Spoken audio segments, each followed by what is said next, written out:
Hello and welcome to Socialism, the weekly Marxist podcast from the Socialist Party.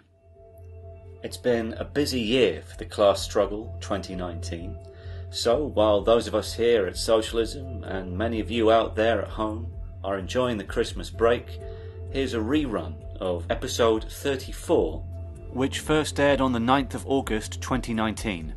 Boris, Brexit and British capitalism.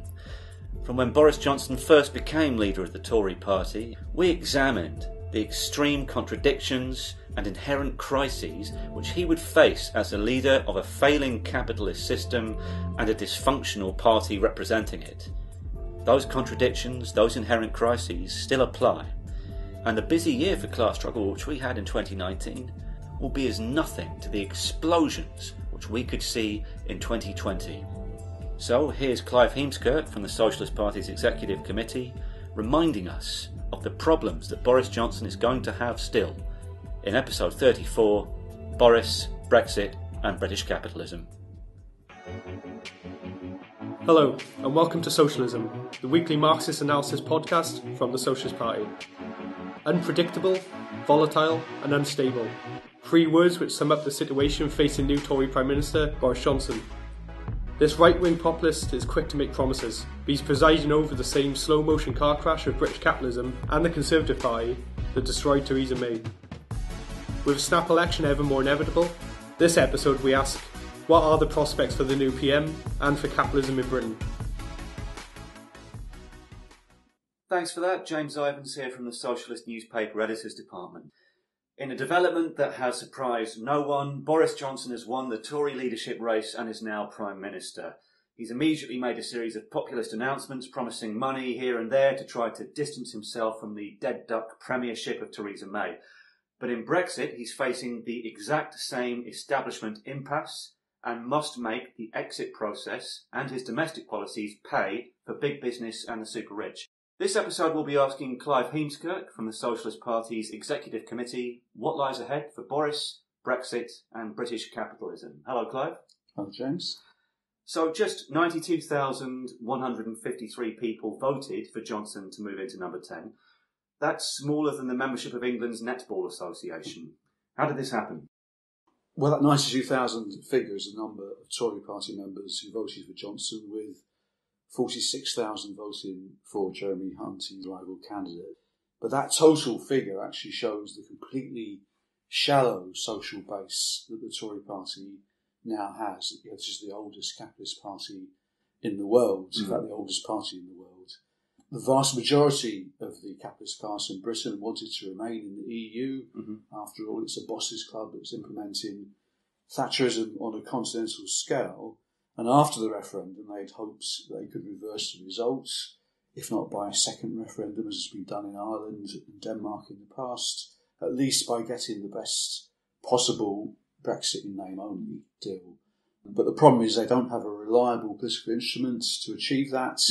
We are facing, in other words, a crisis of capitalist political representation, and that's shown itself in the election of a maverick figure like Boris Johnson. Now, the Tories are profoundly split. They are a capitalist party, but like all capitalist politicians defending a system that's based on the exploitation of the majority by a small minority, they have to find a way to rule. They can't rule in such an open fashion.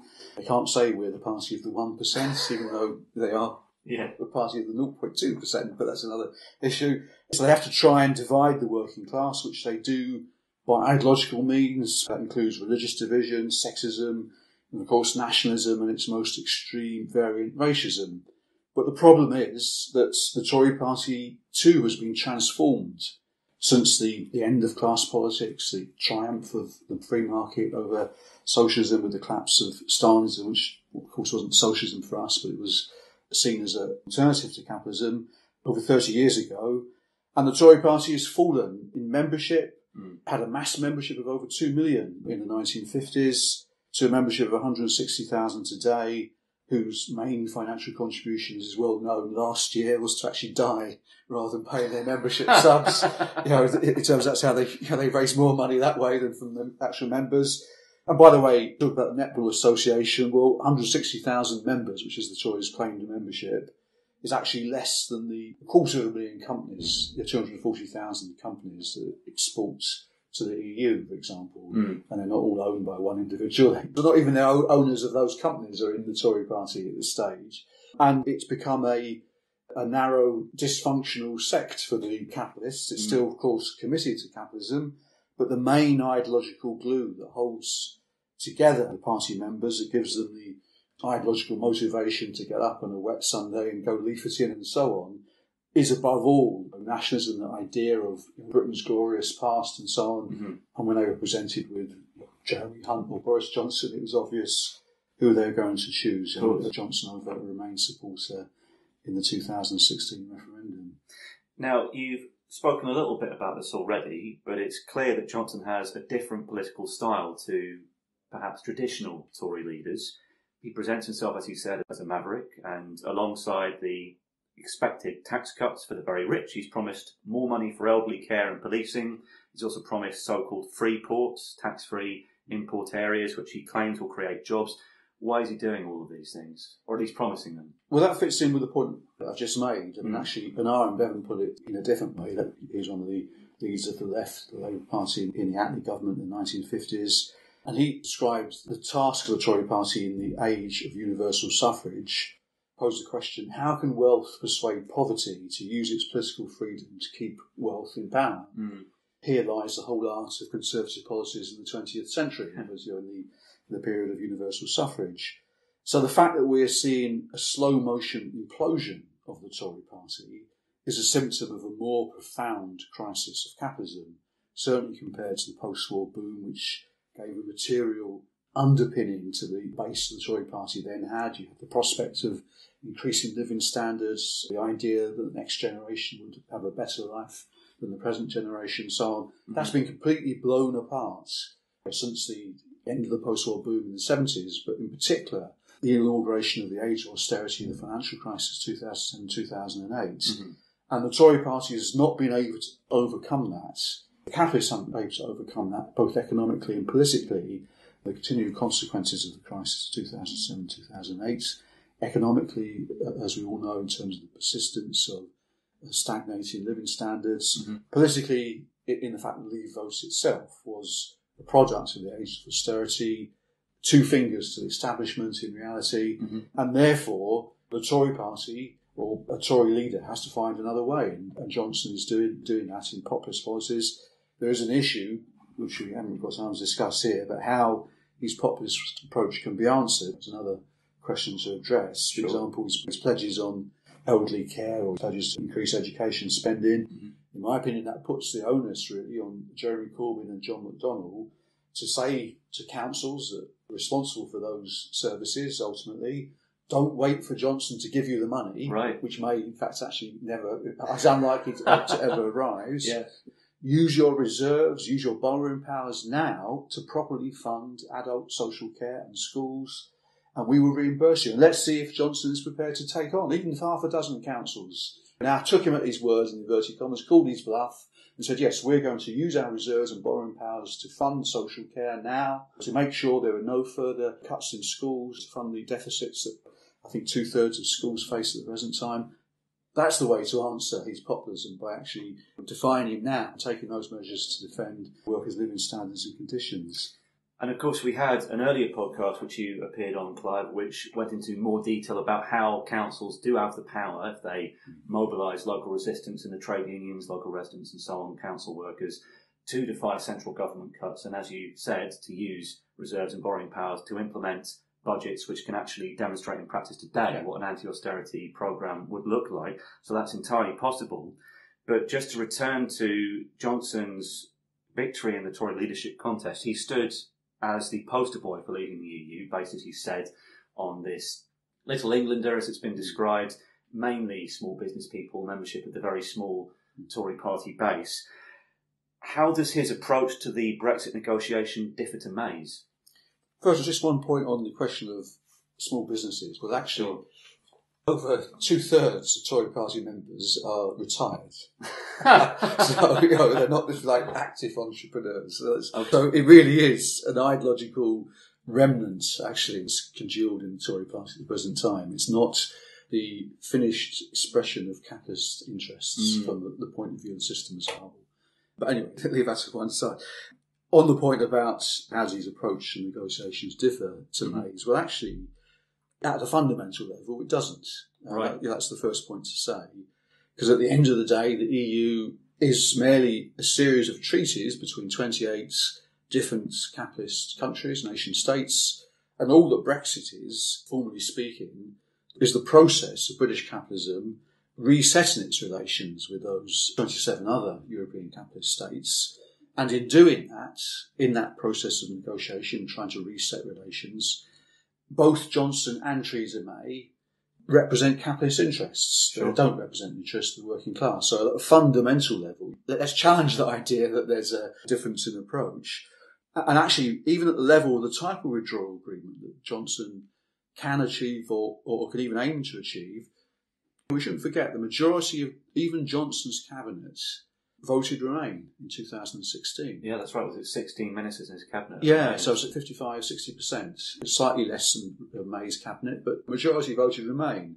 Johnson himself voted for Theresa May's Brexit deal in March. That's, right.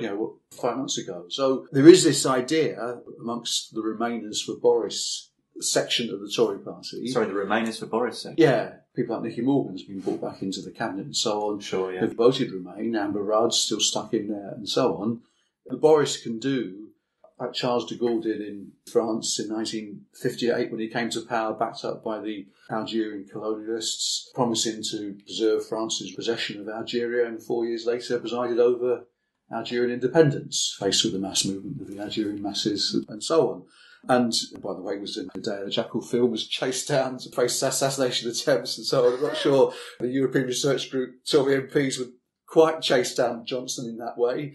But Sure. By the way, they will remove him. And that's the point. It comes back to the dysfunctional character of the Tory party. There's a lot of talk about Johnson's position being bluff, programmes on game theory, stuff like that. And there is that hope that possibly, if anyone can get away with selling a Theresa May type deal, slightly modified, obviously cosmetically modified, it could be somebody like Johnson. But on the other hand, there is that hardcore of the extreme ideological Brexiteers who will resist that.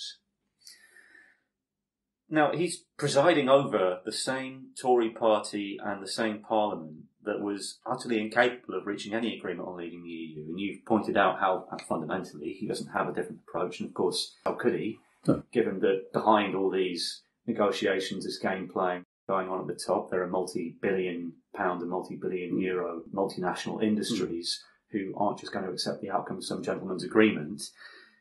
What is the way forward? What's going to happen there? Well, who knows? I must admit, I do remember the Private Eye cartoon before, I think it was Christmas before last, where they had Scrooge in bed and it was the ghost of Christmas future haunting him. And the Scrooge figure says, "If you are so clever, tell us what happened over Brexit." And the ghost says, to try to find a way through the parliamentary impasse is very difficult for them. Now, as I mentioned, of course, the EU 27 is saying they won't renegotiate the withdrawal agreements, but they could amend the political declaration which accompanies it. Right. But that won't be enough. What's the political declaration? Okay, so the withdrawal agreement is meant to deal with the basics of citizens' rights, the divorce payments, the nature of the transitional period, and Northern Ireland. All tiny details, but the last one in particular, tiny detail. And that's all it does. Everything else about future relations was contained in the political declaration, which isn't a internationally legally binding document. Okay. In the same way as the withdrawal treaty is actually a treaty. And therefore, you could see an amendment in the political declaration. There's a commitment to a customs arrangement which allows for the border in the north of Ireland to remain open and so on. So you could see some amendment to that, but that's still committed to Britain remaining in a customs union, which actually is the way that Corbyn has posed the position in relation to the backstop. And that won't satisfy the European Research Group, the ideological Brexiteers. Yeah. And The reality is the Tory party is split. When Parliament reassembles in September, I think there will be a vote of no confidence tabled, and I think the question of a general election is almost certain at some point in the autumn. But the Tories and the Blairites as well so far seem to have done everything in their power to avoid a general election. Why is that? Well, historically, in this situation when you have the Tory party showing its dysfunctionality from the point of view of the capitalists, they would be looking in this situation to send in the second 11, and just after England's Ashes collapse. That's not a bad approach, actually. But they were looking to send the second 11. And even before Tony Blair changed the Labour Party, so when Labour was still what we call a capitalist workers' party, in other words, a working class base, the capitalist leaders, but they rested on a structure, particularly for the role of trade unions, which the working class could fight for its interests within that party. Sure. So it was an unstable form of rule for the capitalists. It wasn't fully under their control, but nonetheless they could lean on it because it still ultimately acted in the interests of the capitalists, so it was always potentially unreliable. So historically, they were always able to call on the second 11, and under Tony Blair, actually, New Labour was the first 11. Yeah. In reality, because he so thoroughly sterilised the Labour Party from the influence of the working class, both politically, in terms of the abolition of Clause 4, the Labour Socialist Clause, and organisation, with the diminution of the role of the unions, the elimination of the role of the conference deciding policy, and so on. Mm-hmm. Now, Corbyn's victory in 2015 created a new danger for the ruling class.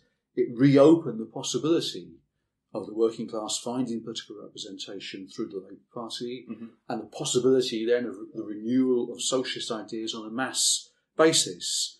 Now, we can say, this September will be 4 years after Corbyn's leadership, that the opportunity has not been seized, really, organisationally and politically, to re-transform the Labour Party into a workers' party under the control of the working class, fighting for a socialist programme. And in many ways, a Corbyn-led government would have some similarities to the minority Labour government in 1924, which was, at that time, Labour was a new party. In that sense, it had 191 Labour MPs, there was 159 Liberal MPs and 259 Tories. So Labour was a minority government in 1924, exactly. Yeah. Only this time, that Liberal bloc is in the Parliamentary Labour Party. So you've got, so it'd be like a minority. Well, precisely, exactly, within the Labour Party. But nonetheless, even the 1924 Labour government still had enormous expectations placed on it. We always have to distinguish between the consciousness of the mass of the population and the more critical layer. And if Corbyn wins an election in the autumn, it would be a government under enormous pressure of expectations from workers to deliver, and that we have to prepare for that. And of course, the ruling class don't want to risk that. They have resolved against a general election, but on the other hand, the dysfunctionality of the Tory party, slow motion implosion of the Tories is gathering pace, and the whole question of the election and what's going to happen, the possibility of the Corbyn government is on the agenda. Now, related to that question of Corbyn coming to power through there being no option for the ruling class but provoking a general election, the capitalist press, or at least parts of it, have been saying that Corbyn has now committed Labour to remaining in the European Union. Of course, that would have an impact on his electoral prospects. Is that true? Well, he says the capitalist press, or not all of it. That's an important point. Not all of the capitalist press. I mean, the Financial Times, in their serious moments, don't say that.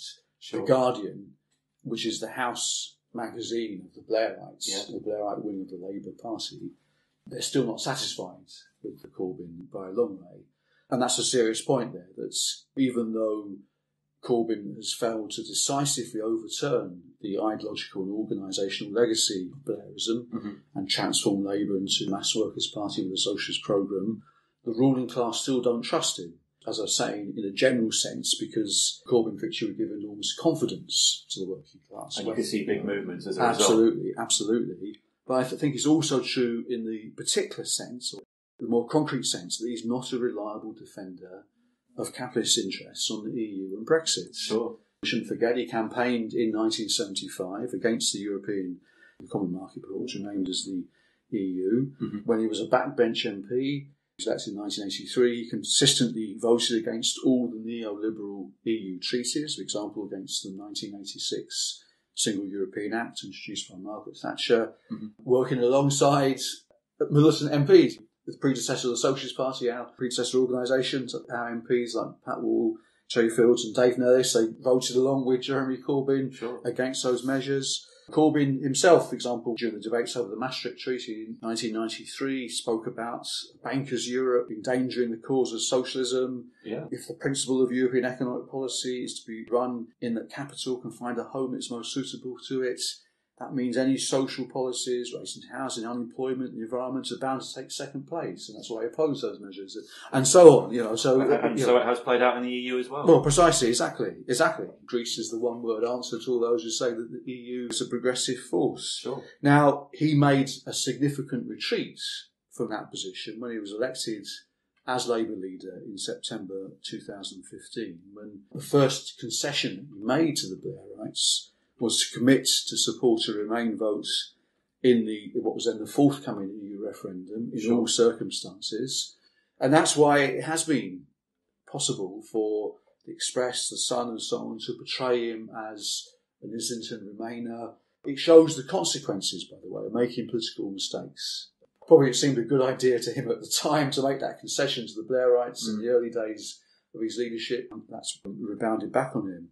But we have to say, despite the pressure since the referendum from the Blairites, Guardian's campaign on Newsnight was almost every week they had something on Corbyn and the pressure he's under for he must make a clear stance and so on. He hasn't capitulated so far to the demand to overturn the 2016 results.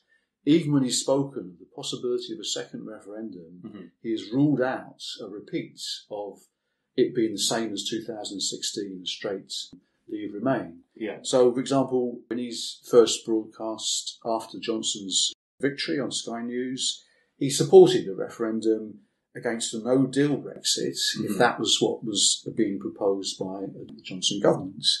But he also said, and this has been consistent in his position, that if Labour won a general election, he would reopen talks with the EU about reaching a Brexit withdrawal agreement. And if you think about it, if he got a Brexit withdrawal agreement, which the bottom lines of not accepting EU rules on state aid, not accepting the EU rules on compulsory tendering of public contracts and so on, then why would he campaign against that in a second referendum? So he's not a reliable representative, because particularly those issues are the things which the capitalists like about the EU. Barriers to nationalisation. Exactly, precisely, exactly. So that's why the campaign has been stepped up by the Blairites and the establishment media against Corbyn's leadership. He's not a reliable defender of capitalist interests. He'll be subject to pressure in relation to domestic politics as well. And of course, as you said, the enormous enthusiasm and potential movements which a Corbyn government could inspire, that would be a changed situation for negotiating with Europe, and that could put them under pressure to actually, with a very different situation in terms of relations within Europe and a different negotiating team. Now, as you said, the Blairites have been organising openly against Corbyn since he was elected leader of the Labour Party. That organising against him is ever more open, isn't it? So what form do you think the Blairite insurgency might take? Well, they face a dilemma from a number of angles. First of all, very belatedly, the Labour NEC has started the trigger ballot process, although it's still very drawn out. So the trigger ballot process, this is where you can change the candidate at the next general election. Basically, so it's not the sitting MP. Although, as far as I can see, the timetable that's started means it's cabinet members first. Shadow cabinet members first, and then it goes on to other constituency parties, and therefore, over the summer, in the shadow cabinet members' seats, local Labour parties and affiliated organisations, trade unions or the co-op and so on, are being asked, do they want to move to a full reselection of their MP, or are they satisfied with their sitting MP? And that is then going to go out to the backbenchers. Now, Having said that, that's still a long process, which a snap general election, if it's forced in early September for October, would still mean that Yvette Cooper, who's a backbencher, Hillary Benn, who's a backbencher, might not face a trigger ballot. So that's not sufficient. Corbyn should have backed mandatory reselection, period. He's had 4 years to make those organisational changes that haven't happened. A mandatory reselection would be that every time there's an election, precisely. There is just a contest. Exactly, full stop, yeah. No extra levels or anything like that. Exactly, yeah. But nonetheless, the noose is dangling for some Blairites, to say the least. So that's given them an extra impetus to move. Whether they mount a direct leadership challenge to Corbyn, like they did in the summer of 2016, with Owen Smith as the unlikely standard bearer, or make a declaration in Parliament, form a new parliamentary party of a more substantial character than Change UK. That would be difficult. Yeah, well, that's right, absolutely. But let's be clear, Tom Watson has been organising seminars for backbench MPs on how to survive a trigger ballot process, and apparently 160 of them have taken it up. Really? Exactly. But that shows... He's got this group now as well. Oh, yes, that's right, exactly. Democratic yes, exactly. It was organised under that banner. Yeah. Right. But that shows the level... That shows what we're talking about. The parliamentary group is 245. So if you're looking at 150 plus who are with Watson, which is probably an accurate reflection, that would become the opposition if they were to split. So that's another variant in the autumn, actually. If there's a vote of no confidence in Johnson, and then you've got 14 days to form a new government, that could be a block. That could be the force that provides a new Prime Minister.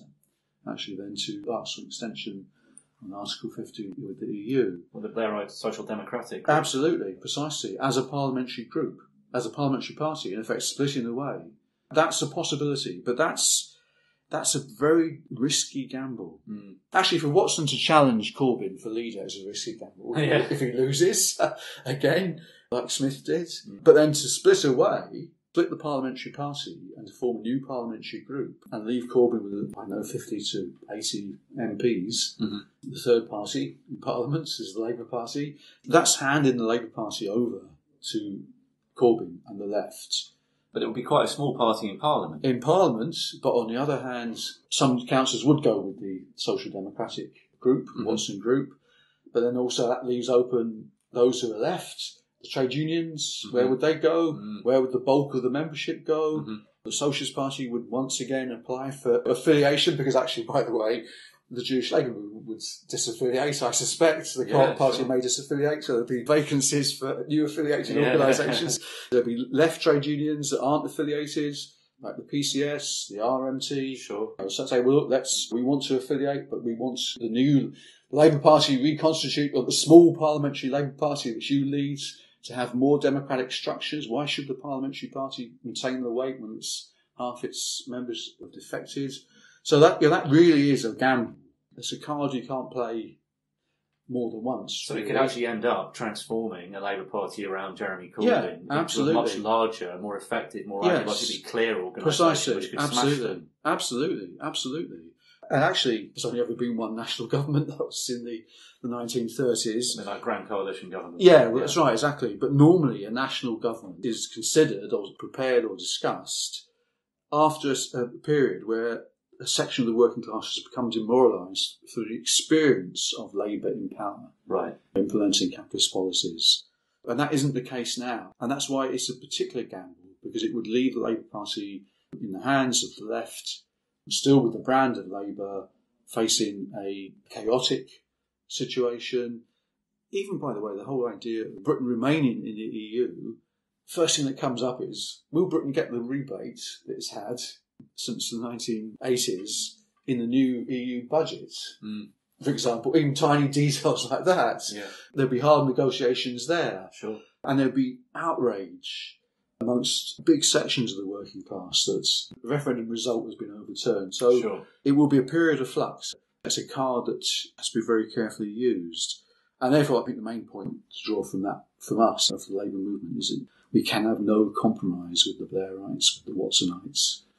The working class must organise still to make sure that the possibilities that were there in the Corbyn leadership for Labour to be transformed into a mass workers' party with the socialist programme are seized in the next period.